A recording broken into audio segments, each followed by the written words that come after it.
You know that feeling at 11 p.m. when you're not scrolling your phone, you're scrolling a spreadsheet? Aditi was doing exactly that on a Tuesday night, refreshing the same three tabs: her portfolio balance, a retirement calculator, and a half-finished resignation letter she'd been too scared to send for 8 months. She had 41 lakhs invested. On paper, that should have felt like a lot. It didn't feel like anything except a number she still didn't trust. That same week, her friend Farhan sent her a photo from a beach in Goa with the caption, "Quit my job, taking 6 months off." Farhan had 14 lakhs invested, a third of what Aditi had, and he was the one who looked free.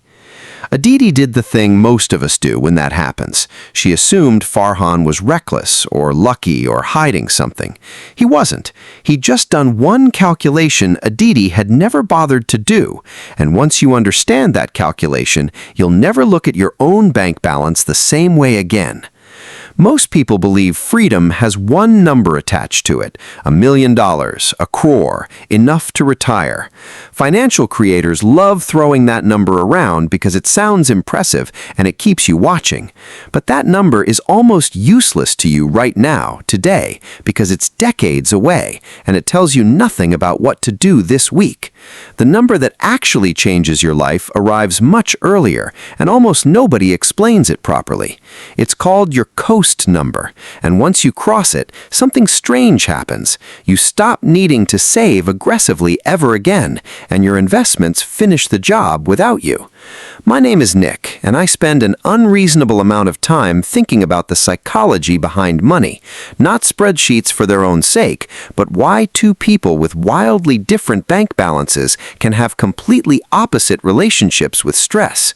If that's the kind of thing that actually helps you make better decisions instead of just scrolling past another get-rich video, stick around, because this one might genuinely change how you plan the next 10 years. Here's what a coast number actually is in plain language.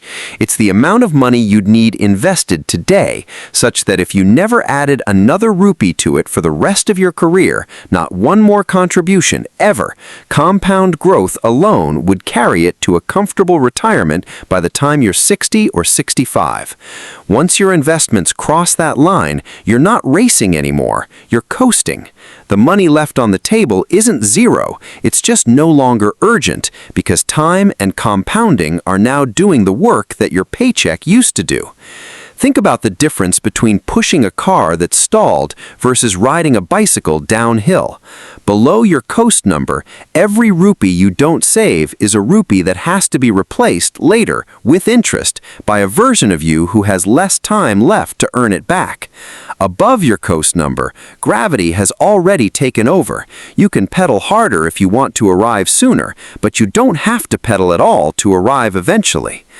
Here's why this reframes everything, and this is the part most people miss completely. Retirement number thinking asks, how much do I need to stop working? Coast number thinking asks a completely different question.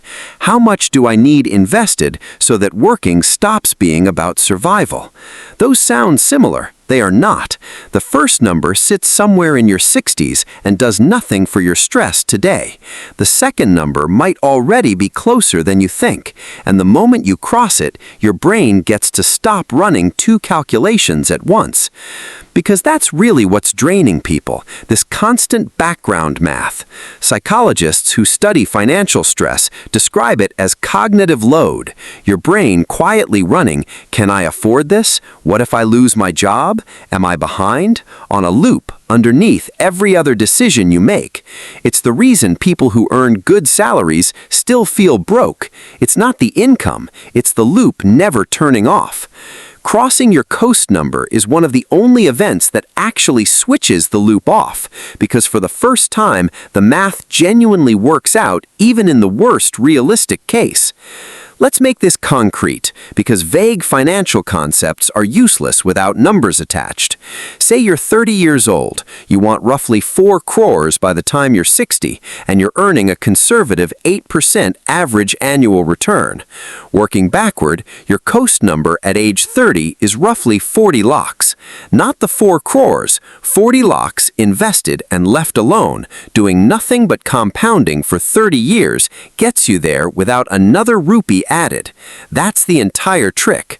The retirement number is intimidating. The coast number, sitting decades earlier, is achievable. And for a lot of people already in their 30s with a decade of saving behind them, it's closer than they've ever calculated. Now here's where it gets interesting, because your coast number shrinks the longer you wait to check it, and it shrinks faster than you'd expect. At 25, reaching 4 crores by 60 only requires about 23 lakhs invested and left alone. At 35, that same goal requires close to 63 lakhs, because you've lost 10 years of compounding, and the money now has less runway to do the work for you. Every year you delay finding out your number, the number itself gets more expensive. This is why Farhan, at 29, needed so much less than Aditi assumed. He wasn't ahead in savings, he was ahead in starting the compounding clock early, and he actually knew where his line was. That gap between not knowing your number and knowing your number is bigger than most people realize, and it's not really about money at all. It's about the difference between an open-ended fear and a specific target. An open-ended fear never resolves because there's no finish line to cross. You just keep feeling behind no matter how much you accumulate. A specific target, even a distant one, gives your brain something to actually calculate against. This is the same reason a runner who knows exactly how many kilometers are left performs better than one who's told, just keep going. Uncertainty is exhausting in a way that a hard number, even a big one, simply isn't.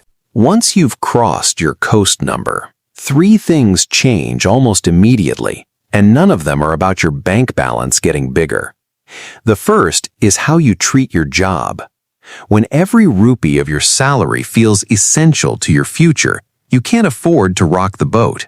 You take the safe project instead of the interesting one. You avoid the conversation about the toxic manager. You say yes to overtime you resent because turning it down feels irresponsible. Once you're coasting, your salary stops being the thing funding your future and starts being the thing funding your present. That's a small sentence with an enormous consequence. Suddenly, you can ask for the transfer to the team that actually excites you. You can take the pay cut for the job with better hours. You can say no to the client that treats you badly because your future no longer depends on tolerating it. The second thing that changes is how you handle a downturn. Someone who hasn't hit their coast number watches a market crash and feels their entire retirement slipping away, because every rupee of that portfolio was doing load-bearing work toward a number they still needed to hit through contributions. Someone who has crossed their coast number watches the same crash and feels almost nothing, because they were never counting on this year's growth rate to save them. They've got decades for the average to work itself out. This is the real quiet reason wealthy-looking people seem unbothered by bad financial news. It's not confidence, it's arithmetic they already checked. The third thing that changes is subtler, and it's the one nobody warns you about. You start being genuinely present in your life instead of constantly auditing it. Vacations stop coming with a side order of guilt. Dinners out stop triggering a mental tally of what that money could have become in 20 years. This doesn't mean you stop being sensible. It means the sensible decisions you already made earlier are now allowed to just work in the background while you actually live. Here's the part where I have to be honest with you, because this video isn't useful if it just makes you feel good for 8 minutes and changes nothing. Calculating your coast number requires 3 real inputs, and skipping any of them just turns this into another feel-good idea instead of an actual plan. First, you need your real target, not a vague enough, but an actual number for what retirement costs you, worked out from your current expenses adjusted for the lifestyle you actually want, not the one you think you're supposed to want. Second, you need an honest return assumption, not the best year the market ever had, something conservative, historically grounded, that you'd be comfortable being wrong about in the safe direction. Third, and this is the one people skip because it's uncomfortable, you need to actually run the calculation instead of estimating it in your head. Compound growth is famously bad at matching human intuition. It looks linear until suddenly it isn't. And the only way to know your real number is to sit down for 15 minutes with an actual compound interest calculator and your actual numbers. And I want to flag the mistake that swallows almost everyone who does discover their coast number, because I've watched it happen more times than I can count. They calculate it, they feel that wave of relief, and then they treat coasting as stopping. They cut their contributions to zero. Sometimes they even start pulling money out for lifestyle upgrades, and they forget that the coast number was calculated assuming their invested money stays invested and untouched for decades. Coasting doesn't mean withdrawing. It means you're no longer required to add more. Touch the principal, and you haven't crossed the line, you've just moved it further away without noticing. The second mistake is treating your coast number as permanent. It isn't. Inflation moves it. A change in your desired retirement lifestyle moves it. Having kids, changing cities, deciding you actually want to retire at 55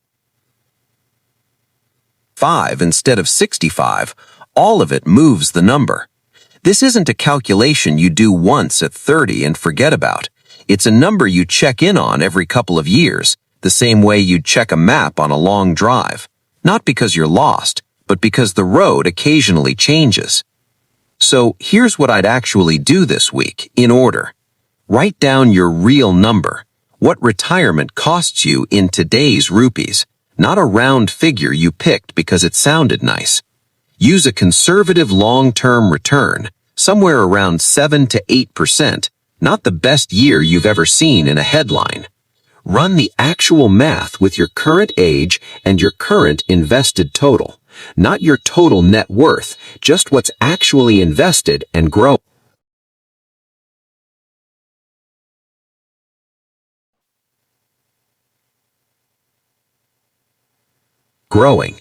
And then sit with whatever number comes out, because for a genuinely large number of people already a decade into saving, that number is smaller and closer than the fear in their head has been telling them for years. Aditi ran the numbers 3 weeks after that spreadsheet night. Her real coast number, given her age and her actual retirement goal, was 34 lakhs. She had 41. She'd already crossed it 7 months earlier and hadn't known, because she'd never once run the calculation. She'd just kept adding to a fear that had already, quietly, stopped being true. She sent the resignation letter the following Monday, not recklessly, not without a plan, but from a completely different starting point than the one she'd been operating from for 8 months. Farhan wasn't lucky. He wasn't reckless either. He'd just done 15 minutes of math that Aditi had been too anxious to do for almost a year, because not knowing felt safer than finding out she might already be behind. It turned out not knowing was the only thing actually keeping her behind. You don't need $1 million to feel free. You need one number, calculated honestly, sitting somewhere between where you are right now and where your fear has been telling you that you'll never get to. Most people never calculate it. That's not because the math is hard. It's because checking means you have to stop using "I don't know my number" as the reason you're still afraid. Go find yours. It's probably closer than you think.